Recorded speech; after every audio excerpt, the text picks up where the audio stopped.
இன்றைக்கு கூட பள்ளி மாணவிகளை விட்டு நமக்கு பதில் சொல்லுகிறார்கள். பாவம், நாங்கள் தற்கூரியா? நாங்க எப்படி உணர்றோம் அப்படின்னா, எங்க அப்பாவா எங்க அண்ணாவா எங்க உயிரா அவங்கள நான் கருதுறோம்.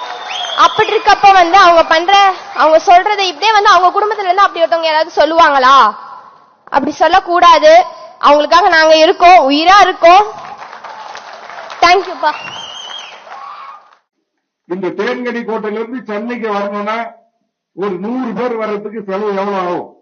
ஒரு பேருந்துக்கு 70,000 ரூபாய். அது வர்ற 60 பேருக்கு சாப்பாடு, 3 வேளை கட்டி சோறு கட்டணும். இதையெல்லாம் கட்டி எடுத்துக்கிட்டு வந்து தமிழ்நாட்டின் வாழ்வுரிமை சிக்கல்களுக்கு இங்கு அமர்ந்திருக்கிற தமிழக வாழ்வுரிமை கட்சியின் தொண்டர்கள் தான் இந்த மண்ணின் வாழ்வுரிமை சிக்கல்களுக்காக களம் கொண்டார்களே தவிர எந்த ரசிகர்களும் கலங்காடவில்லை, எந்த கதாநாயகனும் கலங்காடவில்லை. ஆனால் இந்த உண்மையை உடைத்து பேசுகின்ற போது பல பேருக்கு ஆத்திரம் பொங்குது. இன்றைக்கு கூட பள்ளி மாணவிகளை விட்டு நமக்கு பதில் சொல்லுகிறார்கள். பாவம், நாங்கள் தற்கூரியா? தற்கூரி என்று எங்களை சொல்லுகின்ற அந்த தற்கூரிகளுக்கு நாங்கள் சொல்லுகிறோம், தமிழக வாழ்வுரிமை கட்சியின் வரலாற்றை வேல்முருகன் என்கிற என்னுடைய பக்கத்தில் பதிவு செய்திருக்கிறேன். கட்சி தொடங்கிய காலத்திலிருந்து தற்கூரிகளே தெரிந்து கொள்ளுங்கள், படித்து புரிந்து கொள்ளுங்கள். ஆனா இன்னைக்கு கேட்கிறார்கள் தற்கூரிகளும் தருதலைகளும், வேல்முருகன் யார்? வேல்முருகன் யார்?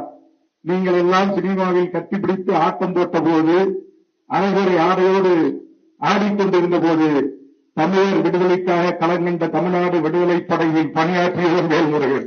இந்த கூட்டத்தின் வாயிலாக கேட்கின்ற எங்கள் உறவுகளும் அல்லது தற்கூரிகளும் தெரிந்து பார்த்து கேட்டுவிட்டு நேரடியாக வாருங்கள். நான் ஒருத்தர் கூப்பிட நேரம் வாயா 1.25 மணி நேரம் பேசியிருக்கிறேன்.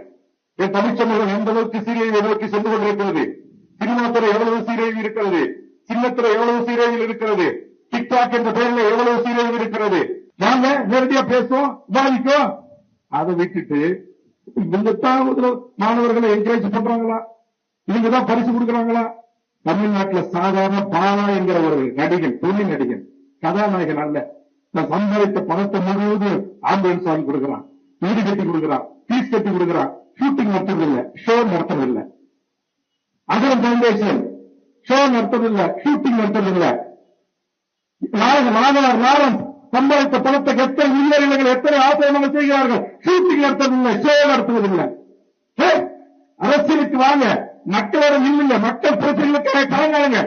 என் வாழ்க்கை வரலாறுகளை 55 வயதாக எனக்கு 45 ஆண்டு காலம் இந்த மண்ணுக்காக போராடி இருக்கிறேன். இந்த மக்களுக்காக களத்தில் இருக்கிறேன். நான் சந்திக்காத இந்திய அரசியலமைப்பு சட்டத்தில் இருக்கிற எந்த புள்ளிகளும்